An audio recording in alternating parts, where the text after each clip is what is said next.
ಪ್ರಿಯರೇ, ಎಲ್ಲರಿಗೂ ನಮಸ್ಕಾರ. ಕಥೋಲಿಕ ಕ್ರೈಸ್ತ ಸಮುದಾಯದ ಪರಮಪೂಜ್ಯ ಜಗದ್ಗುರು ಪೋಪ್ ಫ್ರಾನ್ಸಿಸ್ ನಮ್ಮನ್ನು ಅಗಲಿ ಪರಲೋಕ ಸೇರಿರುತ್ತಾರೆ. ದೇವರು ಅವರ ಆತ್ಮಕ್ಕೆ ಚಿರಶಾಂತಿಯನ್ನು ನೀಡಲೆಂದು ಪ್ರಾರ್ಥಿಸುತ್ತೇನೆ. ಅಂತೆಯೇ ಪೆಹಲ್ಗಾಮ್ ದಾಳಿಗೆ ತುತ್ತಾಗಿ ಪ್ರಾಣ ಕಳೆದುಕೊಂಡ ಎಲ್ಲರಿಗೋಸ್ಕರ ಪ್ರಾರ್ಥಿಸುತ್ತೇನೆ. Leader is the one who knows the way, shows the way and walks the way. ಕ್ರೈಸ್ತರ ವಿಶ್ವಾಸದ ಮೂಲ ಯೇಸು ಸ್ವಾಮಿಯ ಬಗ್ಗೆ ಮಾತಾಡುವಾಗ ಆತ ಸ್ವರ್ಗದಲ್ಲಿದ್ದು ರಿಮೋಟ್ ಕಂಟ್ರೋಲ್ ಮೂಲಕ ಜನರನ್ನು ದಾರಿ ಬದಲಿಸೋನು ಅಲ್ಲ, ಬದಲಾಗಿ ಮನುಜ ಕುಲದೊಡನೆ ಬೆರೆತು ಜನರ ಕಷ್ಟ ಕಾರ್ಪಣ್ಯಗಳನ್ನು ಅರಿತು ದಾರಿ ತೋರಿದ ದೇವ ಮಾನವ ಎಂದು ನಾವು ನಂಬುತ್ತೇವೆ. ಪೋಪ್ ಫ್ರಾನ್ಸಿಸ್ ಯೇಸು ಸ್ವಾಮಿಯ ಈ ಆದರ್ಶವನ್ನು ಸಂಪೂರ್ಣವಾಗಿ ಪಾಲಿಸಿದ ಮಹಾನ್ ಚೇತನ. ಆದುದರಿಂದ ಈ ನುಡಿ ನಮನ ಬಹಳಷ್ಟು ಅರ್ಥಪೂರ್ಣ.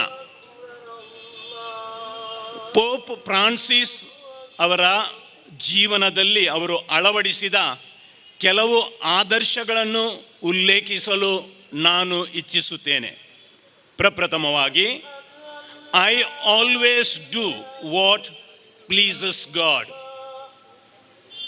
ದೇವರು ತನ್ನಿಂದ ಏನು ಬಯಸುತ್ತಾನೆ ಎಂಬುದನ್ನು ಅರಿತು ಅದರ ಪ್ರಕಾರ ಜೀವಿಸುವ ಪ್ರಯತ್ನ ಮಾಡಿದ ಮಹಾಚೇತನ ಪೋಪ್ ಫ್ರಾನ್ಸಿಸ್. ಎರಡನೇದಾಗಿ, ಹಿ ಸ್ಟಕ್ ಟು ಹಿಸ್ ಮಿಷನ್.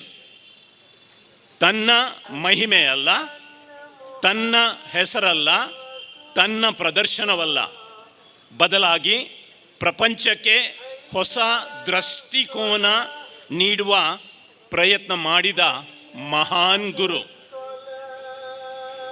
ಮೂರನೇದಾಗಿ, ಪೋಪ್ ಫ್ರಾನ್ಸಿಸ್ ಕಷ್ಟದ ಪಂಥಾವನಗಳನ್ನು ಸ್ವೀಕರಿಸಿದ ಒಬ್ಬ ಮಹಾನ್ ನಾಯಕ. ಪ್ರಪಂಚದ ಬಲಿಷ್ಠ ನಾಯಕರನ್ನು ಮುಂದೆ ಹಾಕಿಕೊಂಡು ಅನ್ಯಾಯವನ್ನು ಖಂಡಿಸಿದ ಮಹಾನ್ ಶಕ್ತಿ. ನಾಲ್ಕನೇದಾಗಿ, ಅರಮನೆಯನ್ನು ಬಿಟ್ಟು ಒಂದು ಚಿಕ್ಕ ಕೋಣೆಯಲ್ಲಿ ಜೀವಿಸುವ ಸ್ವಂತ ನಿರ್ಧಾರ ತೆಗೆದುಕೊಂಡ ವ್ಯಕ್ತಿ. ಅದಕ್ಕೆ ಕಾರಣ ಇಷ್ಟೇ: ಜನರು ಗುಡಿಸಲುಗಳಲ್ಲಿ ಜೀವಿಸುವಾಗ ತನಗೆ ವಿಶೇಷ ಸವಲತ್ತುಗಳು ಬೇಡ ಎಂಬ ಒಂದು ಸ್ವಂತ ನಿರ್ಧಾರ. ಬಹಳಷ್ಟು ಅರ್ಥಗರ್ಭಿತವಾದ ಚಿಂತನೆಗಳನ್ನು ನಾವಿಲ್ಲಿ ಕಾಣುತ್ತೇವೆ. ಶ್ರೀಯುತ ಸುಧೀಂದ್ರ ಕುಲಕರ್ಣಿಯವರು ವಿಶ್ಲೇಷಿಸಿದ ಪ್ರಕಾರ, ನಮ್ಮ ಸಮಕಾಲೀನ ಜಗತ್ತಿನಲ್ಲಿ ಮನುಷ್ಯತ್ವದ ಸಂರಕ್ಷಣೆಗಾಗಿ ಹೋರಾಟ ನಡೆಸಿದವರು ಯಾರು? ಬಡವರ ಪೋಪ್ ಎಂದು ಕರೆಯಲ್ಪಡುವ ಪೋಪ್ ಫ್ರಾನ್ಸಿಸ್. ಬಡತನ, ಹಿಂಸೆ, ಯುದ್ಧ ಮತ್ತು ಅನ್ಯಾಯದ ವಿರುದ್ಧ ಹಾಗೂ ಏಕತೆ, ಸಾಮರಸ್ಯ, ಸಹೋದರತ್ವದ ಪರವಾಗಿ ಧ್ವನಿ ಎತ್ತಿದ ಈ ಕಾಲದ ಗಾಂಧಿ ಪೋಪ್ ಫ್ರಾನ್ಸಿಸ್. ಕುಲಕರ್ಣಿಯವರ ಈ ಮಾತುಗಳು ಖಂಡಿತವಾಗಿಯೂ ಅರ್ಥಭರಿತವಾದ ಮಾತುಗಳು. ಬಡವರ ಬಗ್ಗೆ ಚಿಂತನೆ, ದೀನ ದಲಿತರ ಬಗ್ಗೆ ವಿಶೇಷ ಕಾಳಜಿ ಇದ್ದ ಪೋಪ್ ಫ್ರಾನ್ಸಿಸ್ ಅರ್ಜೆಂಟೀನಾದ ಬೋನಸ್ ಐರೆಸ್ನಲ್ಲಿ ಸೇವೆ ಸಲ್ಲಿಸುತ್ತಿದ್ದಾಗ ಕೊಳೆಗೇರಿ ಪ್ರದೇಶಗಳಲ್ಲಿ ಹೋಗಿ ಸೇವೆ ಸಲ್ಲಿಸಿದವರು. ರೋಮ್ ನಗರದಲ್ಲಿ ತಾನು ಜೀವಿಸುತ್ತಿದ್ದ ಆ ಕಟ್ಟಡದ ಸಮೀಪದಲ್ಲಿ ಸೂರು ಇಲ್ಲದ ಮಾರ್ಗದ ಬದಿಯಲ್ಲಿ ಮಲಗುತ್ತಿದ್ದ ಆ ಜನರಿಗೆ ಶೌಚಾಲಯ, ಸ್ನಾನದ ವ್ಯವಸ್ಥೆ ಮಾಡಿಕೊಟ್ಟವರು. ಬಡಬಗ್ಗರ ಕಷ್ಟಗಳೇನೆಂಬುದನ್ನು ಅರಿತ ಪೋಪ್ ಸ್ವಾಮಿಯವರು ಇವರು.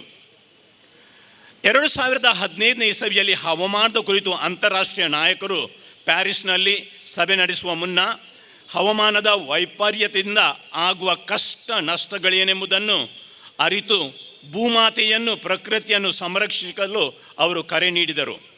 On care for our common home ಎಂಬ ಧ್ಯೇಯ ವಾಕ್ಯದೊಂದಿಗೆ ಈ ಧರೆಯ ಕೂಗನ್ನು ಆಲಿಸಲು ವಿಶ್ವ ನಾಯಕರಿಗೆ ಅವರು ಮನವಿ ಮಾಡಿದರು. ಅವರು ಮೂಡಿಸಿದ ಜನಜಾಗೃತಿ ಮುಂದಿನ ಪೀಳಿಗೆಗೆ ಸ್ವಚ್ಛವಾದ ವಾತಾವರಣ ಒದಗಿಸಲು ನಮಗೆಲ್ಲರಿಗೂ ಪ್ರೇರಣೆಯಾಗಲೆಂದು ನಾನಿಂದು ಹಾರೈಸುತ್ತೇನೆ.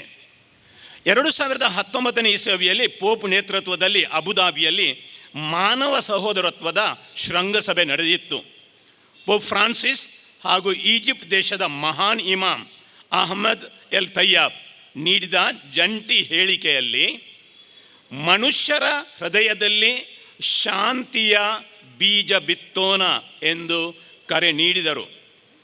ಅವರ ಸಂದೇಶದಲ್ಲಿ ಧರ್ಮಗಳು ಎಂದಿಗೂ ಯುದ್ಧ, ದ್ವೇಷಪೂರಿತ ವರ್ತನೆ, ಅಸಹಿಷ್ಣುತೆ, ಹಗೆತನ ಹಾಗೂ ಉಗ್ರವಾದವನ್ನು ಪ್ರೇರೇಪಿಸಬಾರದು, ಹಿಂಸೆ ಮತ್ತು ರಕ್ತಪಾತವನ್ನು ಪ್ರಚೋದಿಸಬಾರದು ಎಂದು ಸ್ಪಷ್ಟವಾಗಿ ವಿನಂತಿ ಮಾಡಿದರು.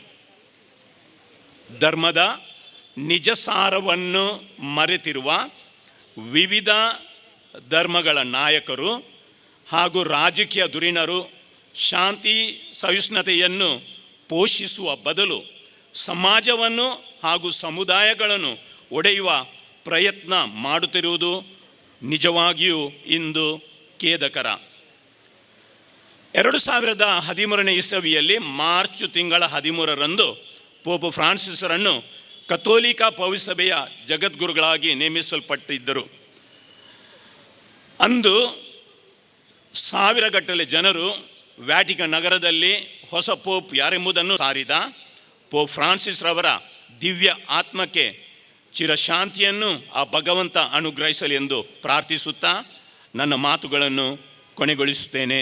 ಧನ್ಯವಾದಗಳು.